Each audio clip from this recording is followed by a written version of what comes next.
So we're going to move forward with the program at this point. We're really pleased to have our next keynote speaker here coming up to stage in just a couple of minutes. My great pleasure to introduce now Eric Mazur.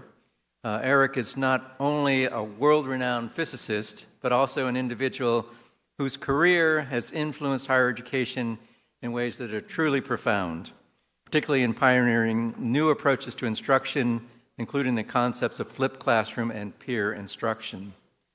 Dr. Mazur is the Balkanski Professor of Physics and Applied Physics at Harvard University and a member of the Faculty of Education at the Harvard Graduate School of Education. He served as the Area Chair and Area Dean of Applied Physics at the Harvard John A. Paulson School of Engineering and Applied Sciences from 2010 to 2021, an academic dean from 2021 until 2024. Dr. Mazur is chair of the Optica Foundation, a philanthropic organization supporting students and early career professionals in the field of optics and photonics, and past president of Optica, formerly the Optical Society. He is known for his contributions in nanophotonics, has published widely in his field, holds several patents, has founded several successful companies. He has also written extensively on education and is the author of Peer Instruction, our user's manual, a book that explains how to teach large lecture classes interactively, and of the Principles and Practices of Physics, a book that represents a groundbreaking new approach to teaching introductory calculus-based physics. Dr. Mazur received his PhD from the University of Leiden in the Netherlands.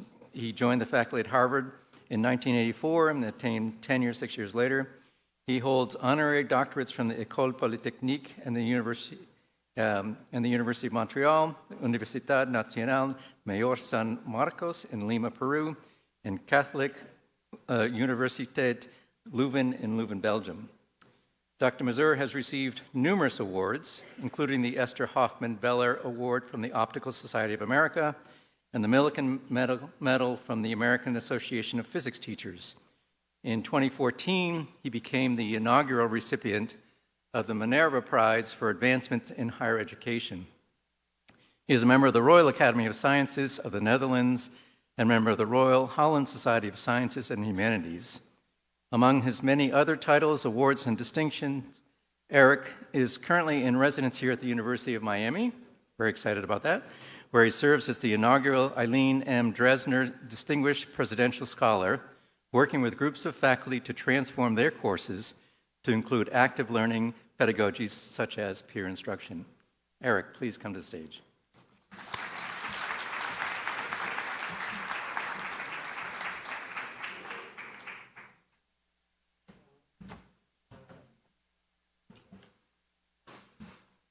Thank you so much, Keith, for that lovely introduction. It's a pleasure to be here.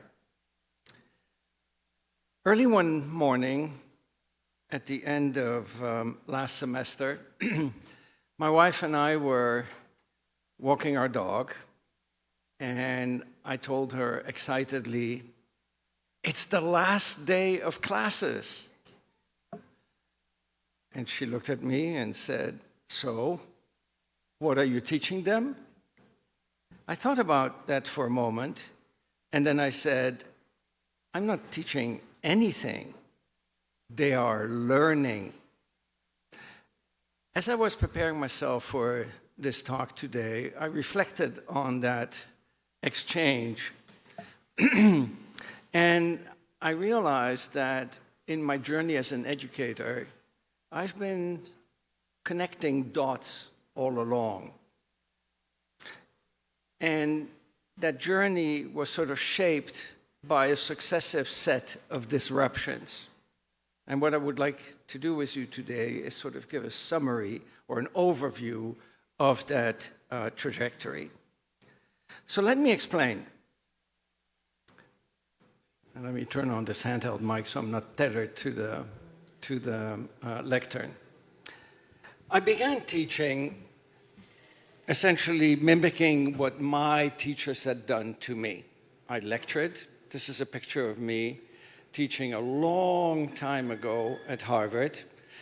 this picture was taken BC, before computers. You see, I'm still using an overhead projector. When I started teaching, I never asked myself, what am I going to do? I just started teaching. I didn't even reflect on my own education, my own experiences. I simply, as I said, mimicked what my professors had done to me. And I think we all tend to do that. We tend to project our experiences on the world around us. And I naively, because it turned out to be a very naive assumption, believed that I had learned physics by sitting in a classroom like this, listening to my professors lecturing. Now, I'm sure that my professors, when they started teaching, made the exact same assumption. And their professors did the same when they started teaching, generation after generation after generation, all the way to this person here.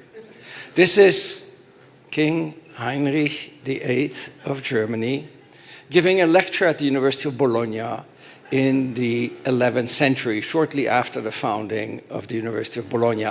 It's an illustration from an illuminated manuscript from the 14th century, so the manuscript was later than the actual happening that you see here. But the resemblance with what I showed you a moment ago here is uncanny, right? I mean, look at it carefully. The people in the front row are paying close attention. They're a little bit more distracted than the second row. If you look in the back, they look kind of bored. And they're having a conversation with each other in the back corner. And then there's this guy here in the front. Anyway, other than the clothing that we're wearing, not much has changed in the way we teach. And I'm sure that if we were to go around on my campus back in Cambridge, or this campus here now, right now, at this very moment, we could find quite a few spaces that look exactly like this.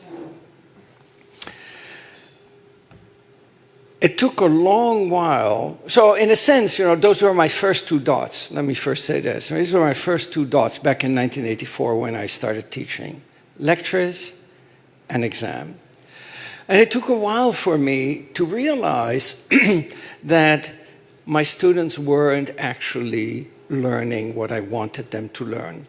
After about 6 years of teaching and getting high evaluations for my teaching, and maybe I should precede that by telling you what I was teaching and to whom. I was teaching introductory physics to pre-medical students. They were not there because they wanted to learn physics. They were there because they had to learn physics in order to be admitted to medical school. Now, I don't want to give you the whole story, but essentially, somewhere around 1990, I read about a test that tests students' conceptual understanding, not using textbook problems, but using word-based problems from daily life. I looked at those problems and I thought, those questions, these are so simple, they're two-word answers and you don't even need to think about it.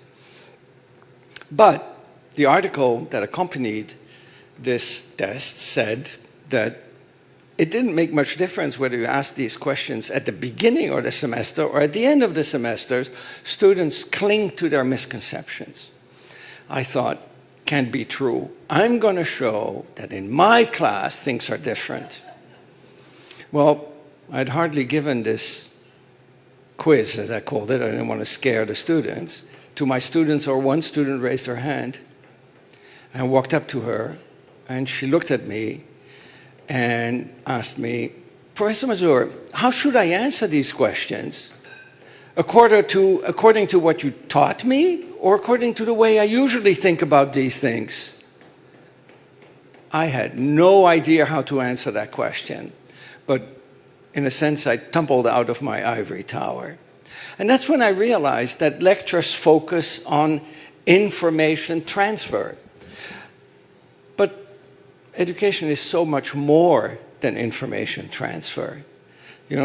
Education is not a spectator sport. You don't learn to play the piano, so to speak, by just listening to a lot of famous pianists play the piano. You have to learn by doing, learn by playing, and the same is true for any field, including physics. And even though my initial inclination was to blame the students for their poor performance on the test, I realized after a while that I was at fault for not realizing that I was focusing on just information transfer. Now, as a result of this realization, and through a little bit of serendipity, which I won't get into now, but there's plenty of talks on YouTube from me that tell you what the serendipitous discovery was, I stumbled on peer instruction and the flipped classroom. And in 1990, I started throwing the information transfer out of the classroom and focusing on teaching by questioning rather than teaching by telling, and having students convince each other in the classroom. A new dot, as you can see here, was formed. Later, I discovered that in spite of improving the in-class activity, my students still clung to bad study habits. Instead of deep learning, they were focusing on memorization of information and on memorization of procedures in order to pass the test, and have all kinds of shortcuts in order to pass the test. In a sense, the assessment is the tail that wags the dog in the eyes of most students. So I eliminated all high-stakes exams, replacing them with an assessment for learning rather than an assessment of learning. And for a while I was happy with these two new dots. But a new realization made me connect a new dot. Despite my repeated efforts to convince my students of the importance of learning physics, and I know I'm biased, but I really do believe that by engaging in a physics course, you learn the thinking skills, the problem-solving skills that are applicable across many different disciplines. It's, in a sense, a gym for the mind, and by working out your brain, you become a better problem solver. But I realized if I put myself in the shoes of my students, having a physics professor tell you that learning physics is good for you, it's not that different from your mother telling you eat your spinach. So I thought I really need to change my approach to teaching to get my students more intrinsically motivated to learn what I would like them to learn. I completely overhauled my course, replacing the pedagogy, the assessment, and the learning space. And for the pedagogy, what I did was essentially hiding the content inside a Trojan horse. So rather than giving my students the book and telling them, learn this, it's good for you, I hid the content in two different pedagogies. One was team-based learning, and the other was project-based learning. The team-based learning is there to create a social responsibility for the learning. And think about it, actually. Almost all of education is focused on the individual. Students go to class, and yes, they may sit next to others, but in most classes, you're not interacting with the people next to you.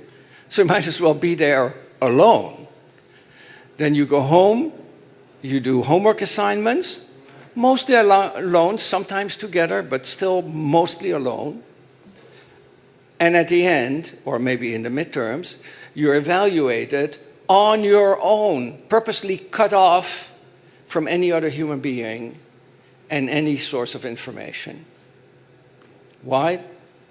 Because that's how we work in society. God, you're silent. That was a joke. We don't. But isn't it odd that we go through 12, 16, maybe even 20 years of education completely focused on the individual, and then deliver to society individuals that have learned to work completely alone, to be cut off from other individuals during high-stakes examinations and cut off from information. And then what are the biggest problems in society? People not getting along with other people, people not being able to work with other people. Small wonder, I mean, we never teach them. But it also creates an obligation for the students to be accountable to each other. So one thing that is very important to realize when one implements team-based learning is that you cannot give a curriculum developed for individuals to teams. If you do that, the team is going to think, who is the best person in the team? Oh, that's Sarah. I'm sure Sarah can do this. I'm not sure I can do it. Let's have Sarah do the work. And then, part of the team doesn't do anything, and Sarah gets annoyed that she has to do all the work for the team. The first thing you need to do as you make the switch from an individual curriculum to a team-based curriculum is jack up the level of difficulty so that no single individual can complete the assignment on their own. In that case, even Sarah is scratching her head and says, I'm not sure I can do this. And you create a dependency of the various team members on one another. That's why we work in teams in society, because we can solve more together than we can solve individually. And now, if let's say I'm a member of that team and I consistently show up not having done my work before joining the team will be annoyed at me because they have to bring me up to speed. I'll show how we sort of exploit that social responsibility later on. Or let's say I consistently come 10 minutes late and the team has to start over again because I wasn't there at the beginning. Now I'll become embarrassed. Not embarrassed because Professor Mazur expects me to be on time. No, embarrassed because my team members expect me to be on time. And so that's one thing. And the second thing is the project-based nature. I was thinking, rather than telling my students, here's the content, learn it, what if I build my course in such a way that there are projects? We typically do 1 project per month, 3 per semester, 3 in the fall, 3 in the spring. And I add a component of empathy or social good to the projects. At first, there may not even be a clear relationship between the project and the physics in the course. And once they're really enthusiastic, and that's where the empathy and social good comes in, about the project, I tell them, here, take a look at this book. It may help you with your project. So now, the content of the course, rather than being some kind of an abstract goal in the minds of the students, becomes a vehicle to accomplish a much more meaningful goal in their minds. It's transformative. I promise you. The big difficulty is coming up with those projects. We're not trained to think about our disciplines that way. And it took me a long time to come up with a satisfactory set of projects. But you can draw inspiration from daily life, from news, from things that happen in the world. I mean, there's so many ways, and of course, all of our disciplines are connected in one way or another to the real world. So it also strengthens the connection between the real world and what they learn in their classes. I also decided to change the learning environment. I didn't want to have anything that was faculty-centered. After all, the auditorium was not developed by the Greek to teach as a learning space. It was developed as a performance space. But as I already said, learning is not a spectator sport. So we built this classroom that the initial capacity was about 50 people. No fixed furniture, everything can be rearranged. Mobile whiteboards that make it completely impossible to even make announcements because half of the class can't see you because the view is obstructed by these whiteboards.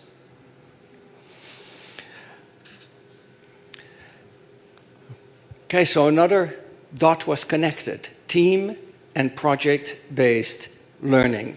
And I felt good because learning gains went up and self-efficacy, physics self-efficacy went up. Now, for those of you who don't know about self-efficacy is a belief, your own belief in being able to succeed in a given domain if you try. We all have high self-efficacy in some domains and lower self-efficacy in other domains, which make us specialize in the domains where we have higher self-efficacy, and luckily we don't all have the same self-efficacy.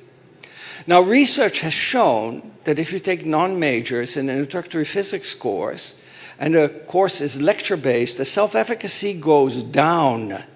In other words, students' belief at the end of the semester, or year, whatever it is less strong in being able to succeed than it was at the beginning of the semester. Students come out thinking, oh, physics is too hard for me.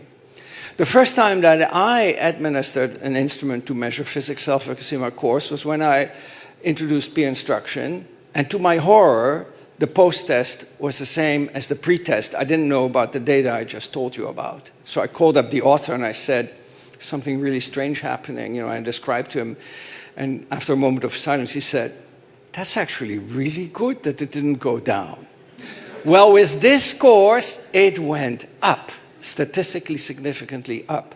So at the end of the course, more students were coming out thinking, I may be able to do physics.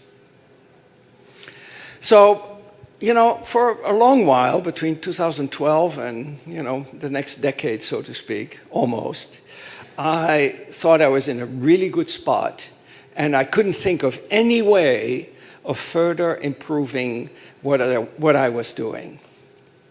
But then the pandemic hit.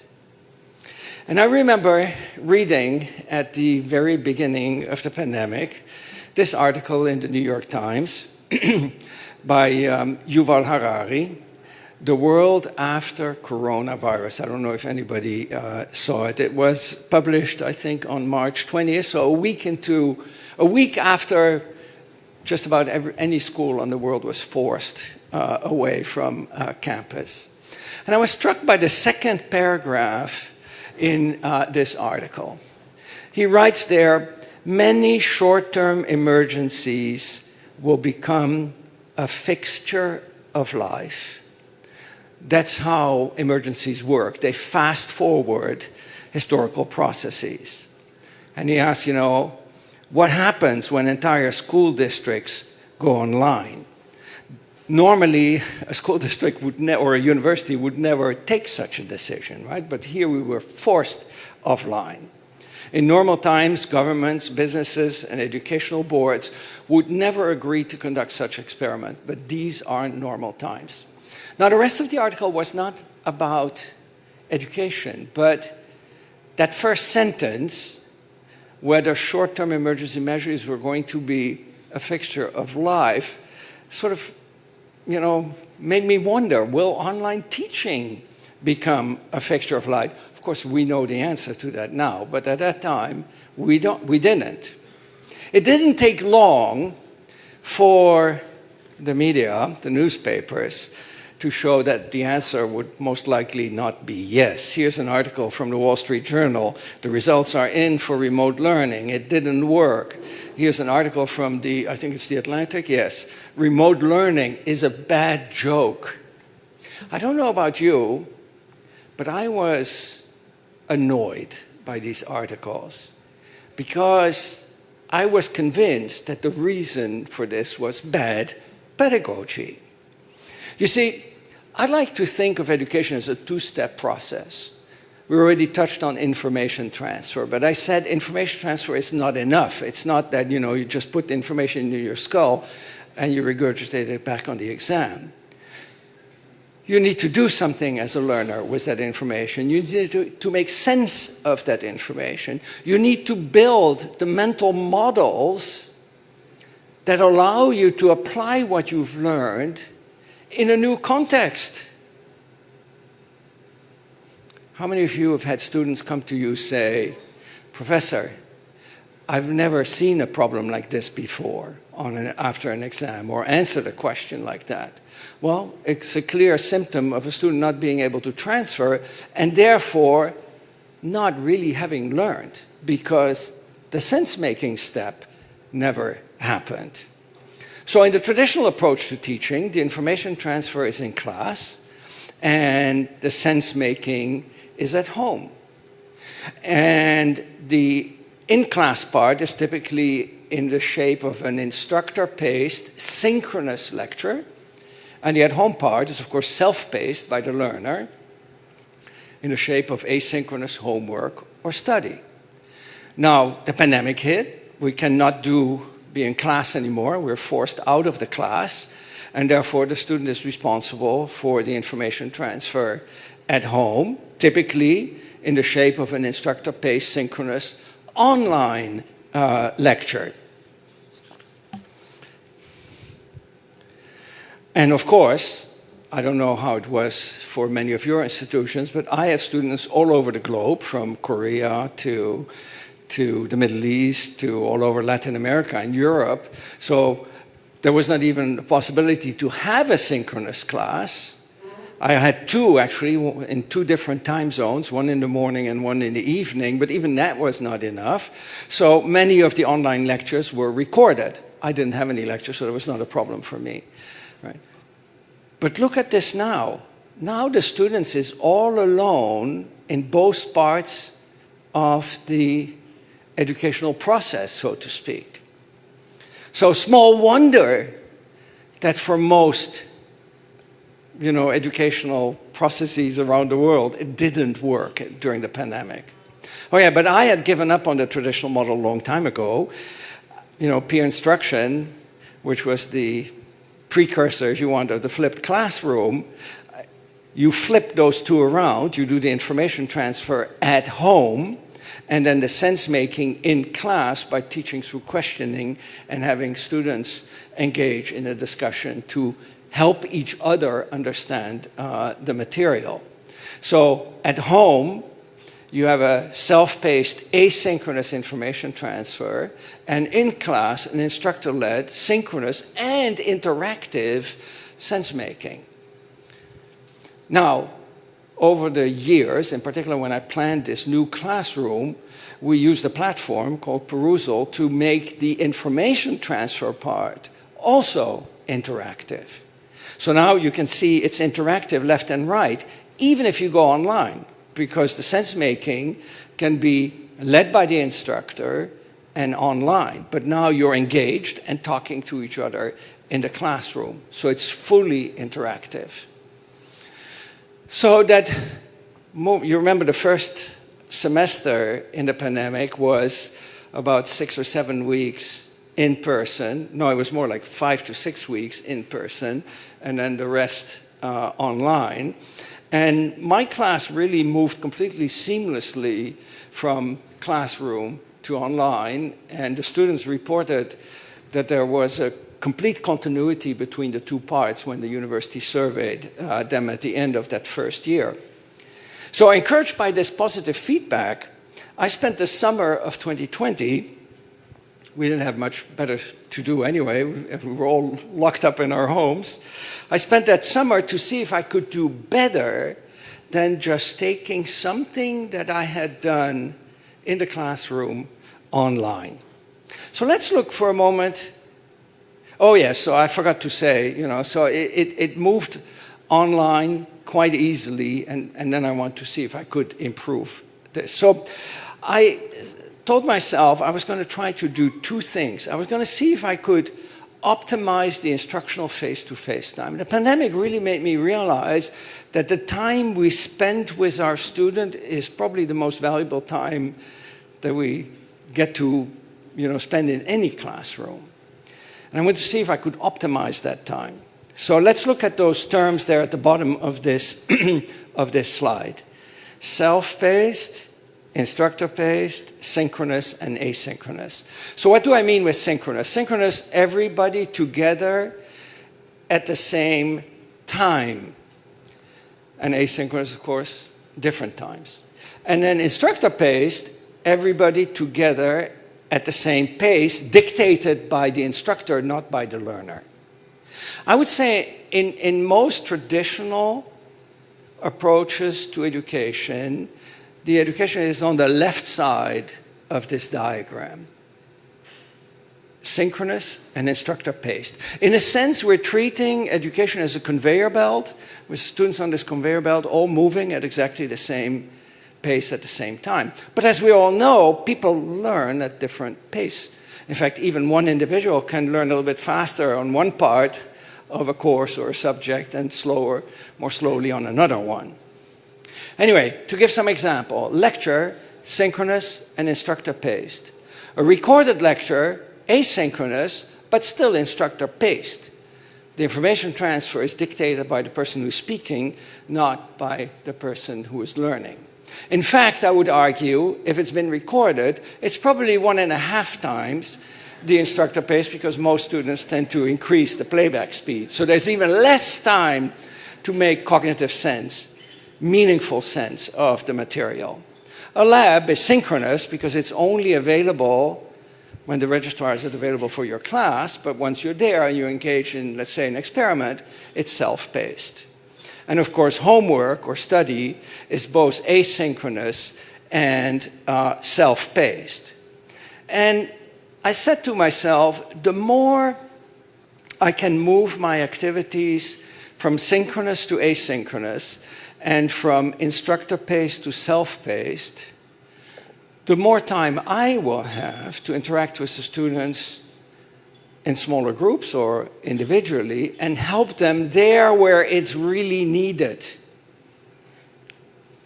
So I did something that I really urge any educator to do. I sat down and I made a list of all of the activities in my classroom. All of them, tutorial, this, peer instruction, that, everything that was in my class. About 6 or 7 different things. And for each one I asked myself, does this have to be synchronous? Could it be done asynchronously? Without loss, of course. Does it have to be done at a pace that is dictated by me? Or could it be done at a pace that matches the learner? I really urge you to do that exercise, or to tell your colleagues to do that exercise, because you know what? I came to the conclusion that I could do everything asynchronously and at a pace that was better for the learner. I didn't do that. I didn't do it not because I was afraid to do it. I did it because I got this mean-sounding email from the Dean of the Faculty of Arts and Sciences saying, you have to have 75 minutes of synchronous instruction. No justification, nothing. I mean, it was just a mandate. So we kept a little bit of synchronous time. The other thing was that I was thinking about is optimizing face-to-face time of the different team members. You see, we would often give assignments to teams during any synchronous time. So I had these long 2.5-hour periods where we'd give them a worksheet and they'd start working on it.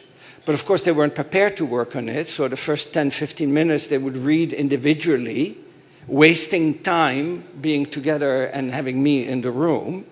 And then they finally would start working. And, but some team members would be disengaged because they'd be on their computer checking mail or something else.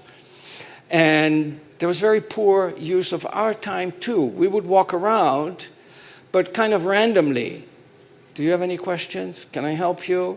Go to the next room, next table, pardon me, rather than being at the right spot where we were needed at the right time. So I thought, what we really need to do is we also need to flip, in a sense, the teamwork and require asynchronous preparation before the team gets together. Why have them read the assignment for the first time in class during this very valuable time and not tell them, before you come to class, work out the entire, and you have to hold them accountable for it, work on the entire assignment and hand in your individual assignment beforehand or upload it to a site. We use Gradescope for that. Wouldn't it be fantastic if your faculty meetings, everybody would read the material beforehand and you could spend the time during the faculty meeting actually discussing rather than listening to things being presented? But it's not in our culture, but I think we need to start early inculcating that culture in our students. So now I can make the synchronous time much shorter. And, because they've done it all individually, when they get together, they can go through the material much more quickly. So something that took 2.5 hours now takes 75 minutes. All the students are engaged because they've all worked on it individually already. And in class, we ask them to compare their individual work, and out of the individual work, construct something that's better than any person individually would have done. And we have much more efficient teamwork in the classroom. But what we also do is we break up the assignment into 3 parts. Don't ask me why 3 parts. We settled it as a good measure of, as a good way of dividing our attention to the students. So each assignment has 3 parts. And when a team is finished with part 1, they send us a signal. We have a dashboard. They say, Team 10 is ready for a check-in with part 1. We see that on our dashboard. We know where whatever team I said, I think 1, we go to the table of Team 1, and here's where that social responsibility comes in. We pick the team member who is going to present a team solution. They don't get to choose it. So we'll go, you, Peter, you present for the team. And Peter's performance determines the score for the team. Together, of course, with the individual score, together with an accountability for the individual score. So if one team member hasn't done the individual part, that team member doesn't receive any credit at all.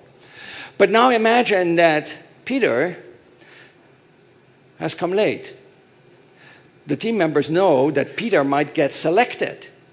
So they have to bring Peter back up to speed. Or let's say that in talking to each other, they find out that, Peter has some misconception, is not quite understanding something. They'll do their best to teach Peter, to be ready for one of those check-ins. If we're not immediately available, no problem. The team starts working on part 2. And then when we have somebody in the teaching team who can go and do the check-in, which is just 5 minutes, a little like a very short oral exam if you want. We go there, we pick the person to present, we listen, we have a set of questions ready to ask as follow-up, and we have a rubric and an online form that we fill out that immediately fills into the dashboard. The team sees right away what the evaluation is. And then the same for part 2 and part 3. So very little wasted time, both for the people who are teaching and the students. And I have never gotten to know my students as well as I do now because of this interaction. The other thing that I did during the pandemic was establish a continuous accountability. I realized that any form of assessment was broken during the pandemic. And I read, it was maybe just before the pandemic, about an approach to teaching called specifications grading. How many of you have heard of specifications grading? A few. Well, there's an article in Inside Higher Ed entitled, Yes, Virginia, There's a Better Way to Grade. That's the article that actually prompted me to change. And I think Robert Talbert's blog, which is a great blog to read, has a whole series of articles on both ungrading and specifications grading. So in specifications grading, very quickly, I'm not going to go into detail, you cut the course into many little units. For example, a check-in could be 1 unit. And for each unit in the course, a student either meet specifications that are described, so the students know what specifications need to be reached, or not. And if you have not met the specification, you can try again and try again. Of course, if you try too many times, work is going to accumulate and it's going to be really hard to pass the course. At the end of the term, the grade is not determined on, sort of the quality of understanding by the student. No, it's based on the number of units that the student has met specifications on. It's transformative because I have never seen students work that hard. It holds them, in a sense, accountable continuously, with each week having 7 or so units. It holds them accountable for putting in consistent effort. It's not that you can wait in the beginning of the term and then 3 days before the midterm you start studying and working very hard, and then you relax again, and then you have another spike at the next midterm. You have to consistently put in the effort. So did it work? Well, I doubled the learning gains, an instrument that I've used over the course of many, many years. It doubled the physics self-efficacy gains. So I'd had a gain when I went to this team and problem-based learning. When I implemented these changes, it doubled that self-efficacy gain. But I want to show you what students said. Not only did I get really high evaluations, but I know they don't mean very much. On a quick feedback survey, also due to Robert Talbert, who I just mentioned, which has just 5 questions, which you can give regularly. And I started giving them before the pandemic, so I could do online and in person. I could compare that. So the first 2 deal with the balance between challenge and support. I was challenged intellectually by the material in this course during the past week or 2 weeks or months. You can attach a period to it. I had plenty of support from my teammates, the teaching staff, the materials in the course, and so on during the last week or 2 weeks. Well, where do you want to be? Each of these questions is evaluated on a strongly disagree, neutral, agree, strongly agree at the top. Of course, you want to challenge the students, but you also want to support them. If you challenge them and you don't support them, they're stressed. If you support them but don't challenge them, they're coddled and bored. So the zone to be in is that square there in the top left.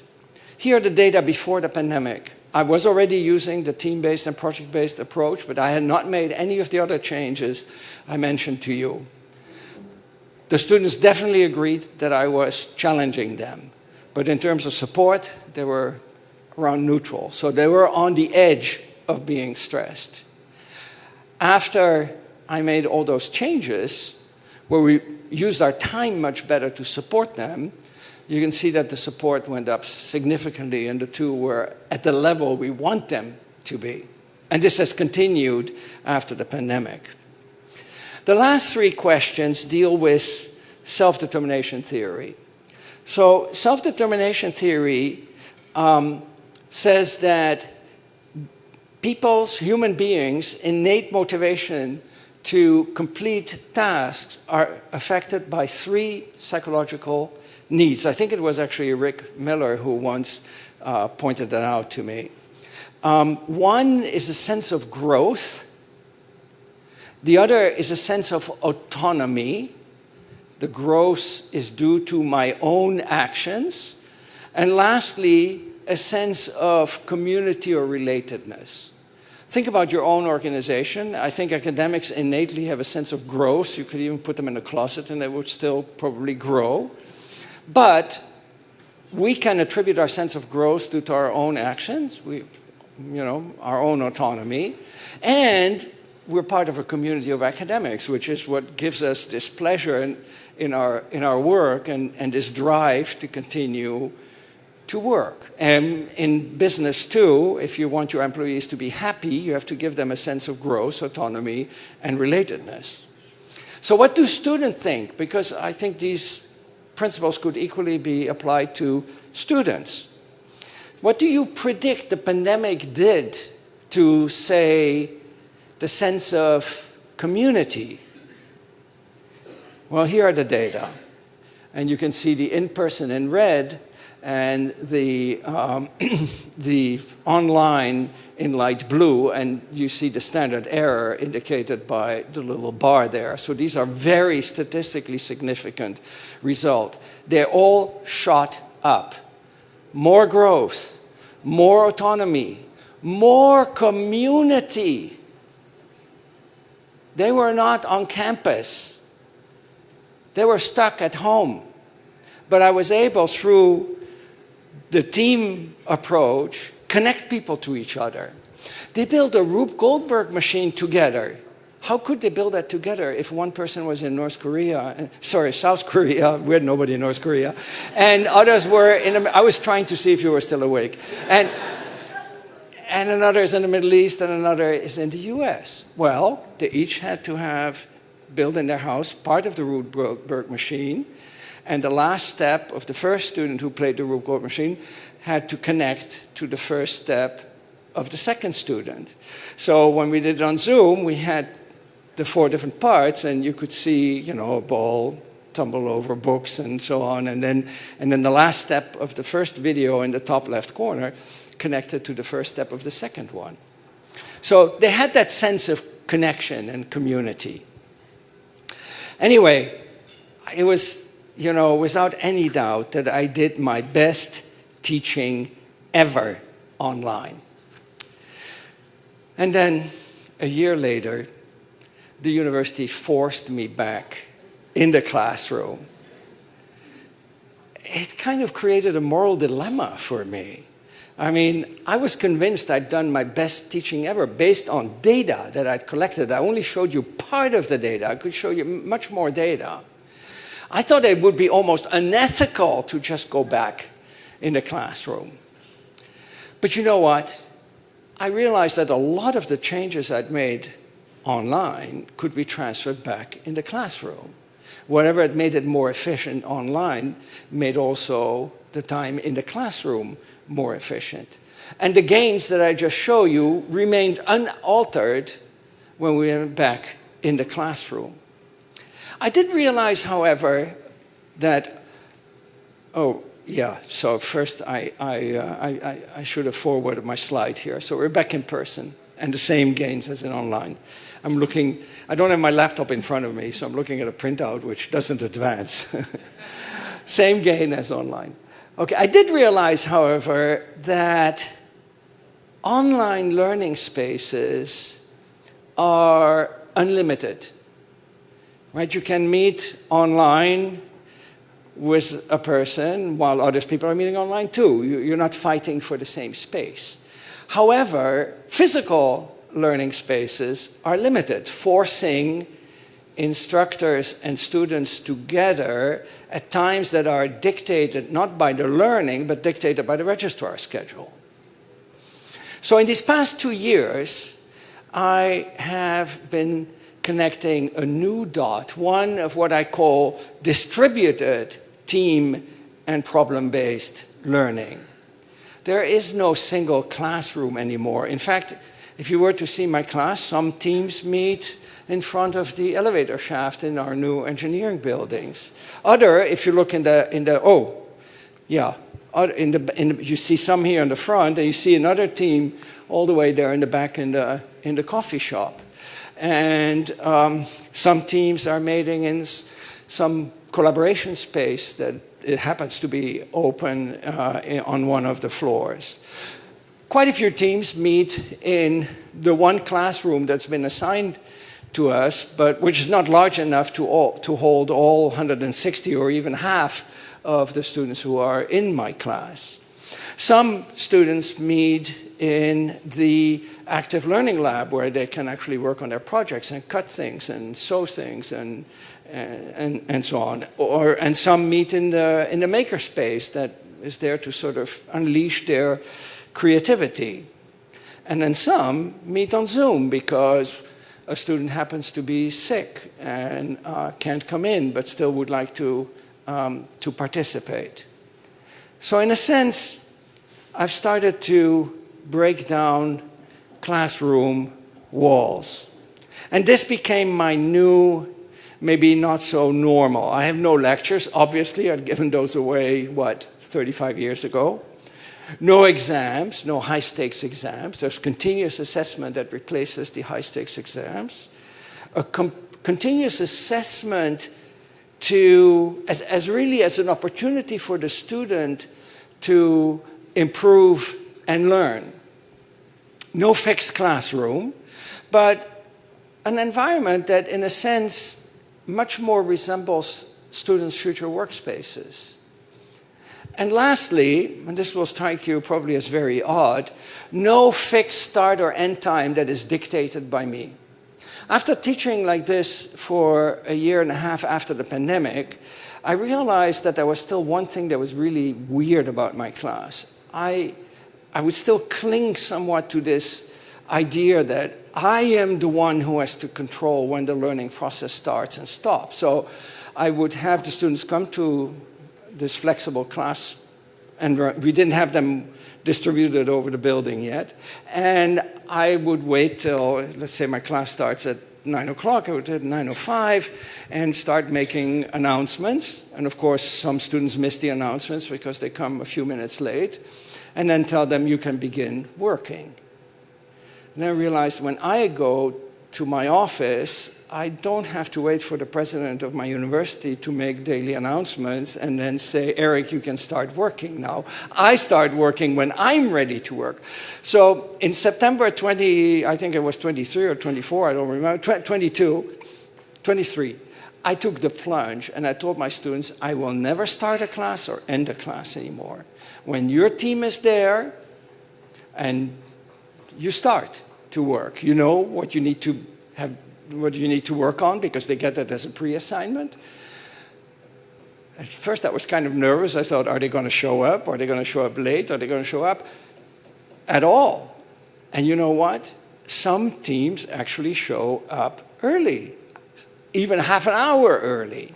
Others show up a little bit late, but that's great because that spreads out the time a little bit and gives us more time to do check-ins.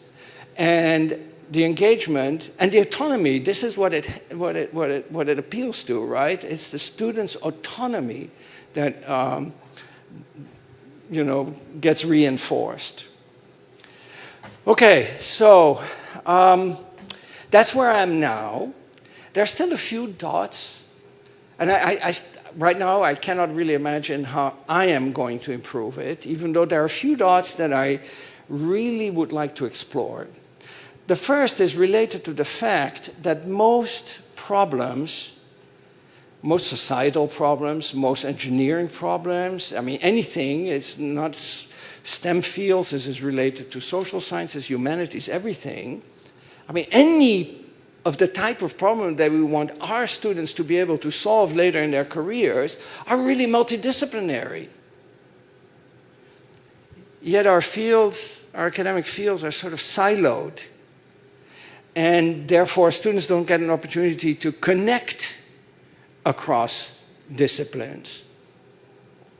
So I would love to find a way to really have a multidisciplinary distributed team in project-based learning. But unfortunately, I can't do that alone. This requires institutional commitment and institutional support. And then the other thing is, of course, the emergence of generative AI. It turns out that my course is pretty GPT resistant, if you want, because of all this oral assessment. So there's just no... Yeah, they can use GPT to start their work, but they still have to be able to defend it verbally. But I think there's no question that large language models are going to affect the workplace and therefore probably also the job market.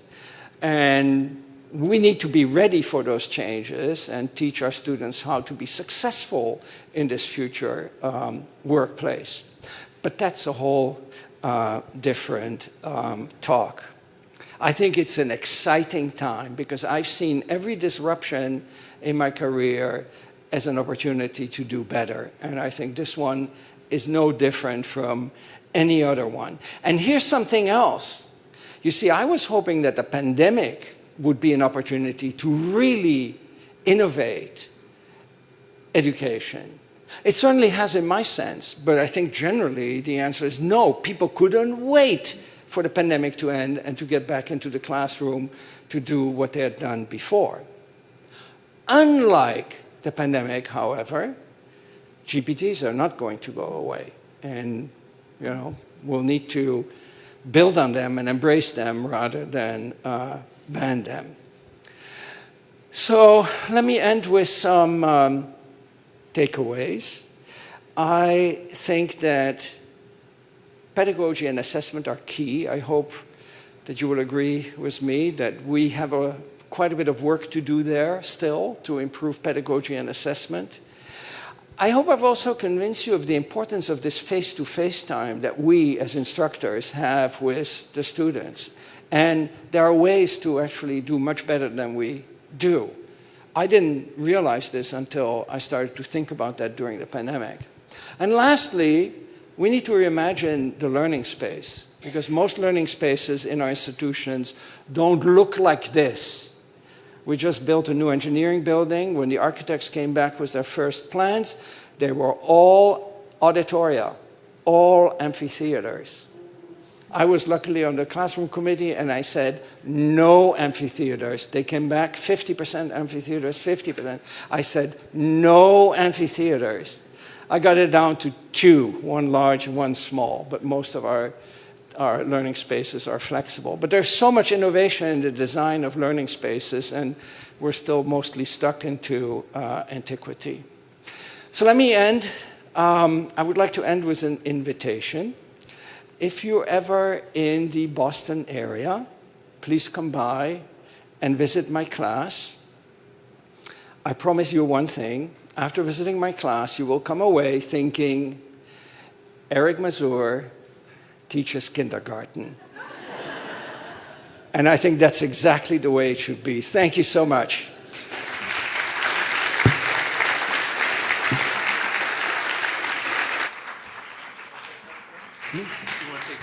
Yeah, I'm happy to take questions.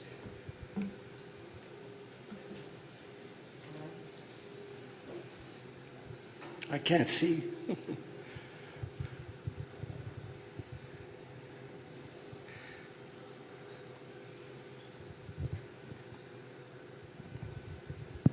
So you mentioned that your next kind of frontier is looking into multidisciplinary approaches. What are your ideas for that? Well, my ideas are, the first thing is you need to get different departments to talk to each other. We know how difficult that is. And I've seen some innovation there. At Olin College, they teach a material science course that involves a historian and a material scientist. Princeton has an interdisciplinary STEM program. McMaster University has an interdisciplinary STEM program combining astronomy, physics, biology, and chemistry. MIT, in their, what is it called again? NEAT, New Engineering Education Transformation, has tried to build a program that is a certificate program built on top of the major. I think initially they wanted it more as a standalone program, but that was not that easy. Where students' interests are driven by multi-year projects, and the students pull in the content depending on what they need to work on their project. So there are some advances. At my institution, I haven't gotten very far with this.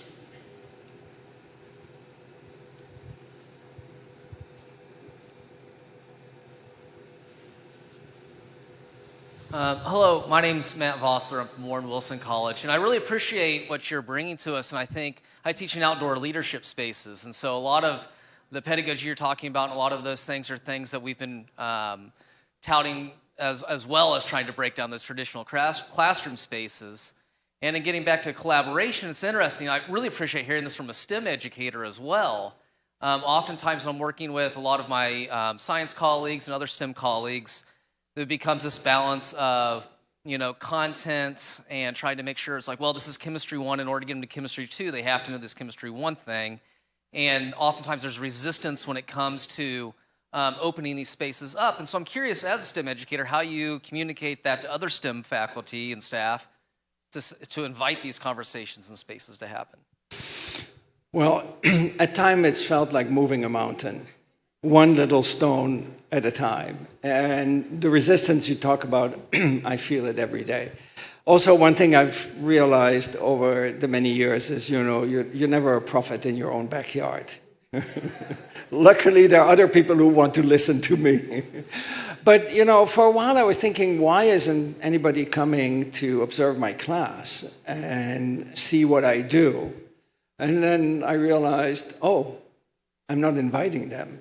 So I started to actually invite colleagues to come and visit my class. And that has started to have an impact. And then more recently, over the past 7 years or so, we started a faculty learning community, very different from a Center for Teaching and Learning. It's really focused completely on faculty, by faculty, for faculty. And because if I look at one of the most well-known centers for teaching and learning on our campus, the Buck Center, which was actually one of the very first centers for teaching and learning in the US, it has evolved to a center that is mostly seen by the faculty as training graduate students. And most faculty think, well, this is not for me. So how do you create a community of faculty to teach, to treat the teaching profession as a scholarly endeavor? And at faculty meetings, I sometimes, I've done this now a couple of times. I ask people, I have 2 questions. I say, how many of the following do you engage in for your research? 1, read the professional literature. 2, go to conferences. 3, publish papers. 4, visit, colleagues and colleagues' research lab or a group. And I tell them, put on your chest the number of fingers of the activities, of the number of activities listed that you engage in. Right? So 1 if you only engage in 1, 2 in 2. Okay. Everybody has 4. And then I have another slide where I say the same thing, but I replace research by teaching, visiting classes, publishing an educational journal, read the educational literature, and so on. So exactly the same thing, but nothing.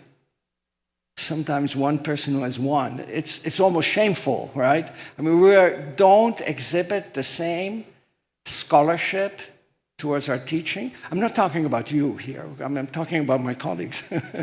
We're not exhibiting the same scholarship about our teaching as we are about our profession, our disciplinary profession.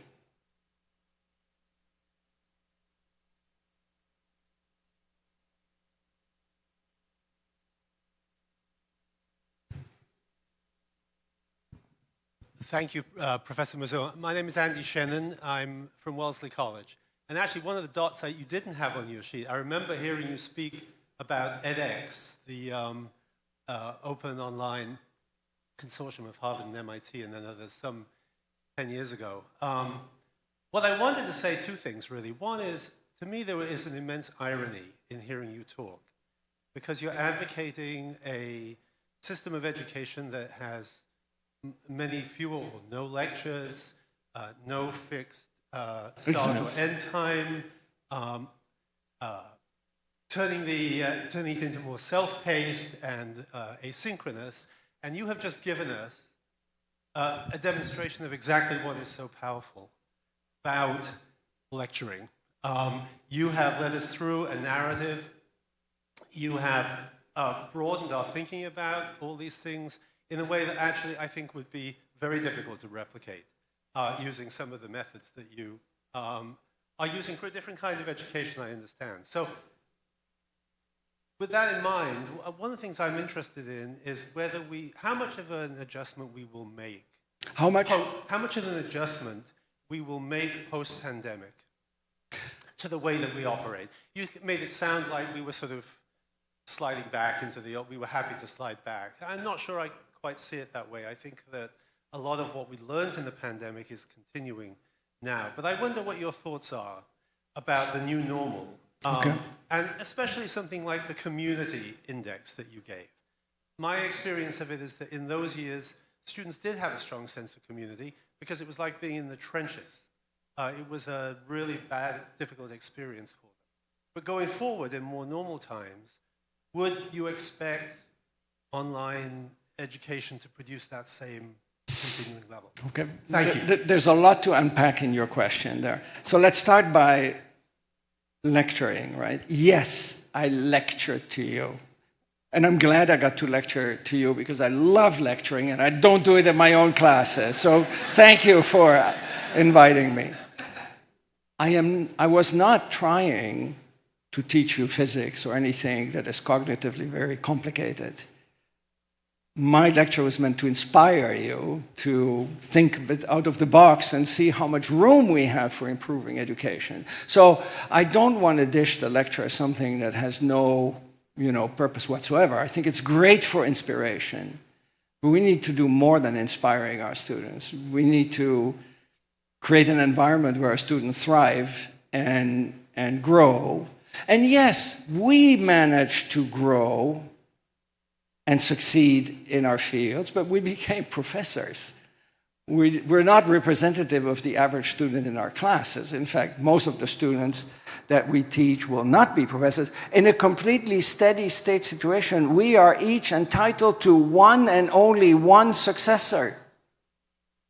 Otherwise, the world will pretty quickly be covered by professors, and I'm not sure that would be a good thing, right? So I think it's a fallacy to think that what worked for us will work for our students. All right, now to the other part of your question, what will the new normal do? Maybe my statement was a little bit too extreme, and yes, there are some remnants of pre-pandemic teaching. But still, walk into any learning space and it still pretty much looks the same as it did in that classroom from Bologna that I showed at the beginning of my talk. So I think if there's any profession that has evolved very little over the past 1,000 years, it's probably that of an educator. But society has changed and the demands on people have changed. I think that we need to move much more towards teaching skills and teaching content. Content is everywhere. I left my phone in my briefcase, but we have it in our pockets. And now with large language models, a lot of the things that we used to give as assignments to our students can be done just by giving the assignments to a large language model. So how valuable is it to have students do the work that can be done? Anybody who does that might not be able to find a job because there are better ways of doing that. So I think we need to really embrace that. So I think the impact of large language models will be way bigger than that of the pandemic.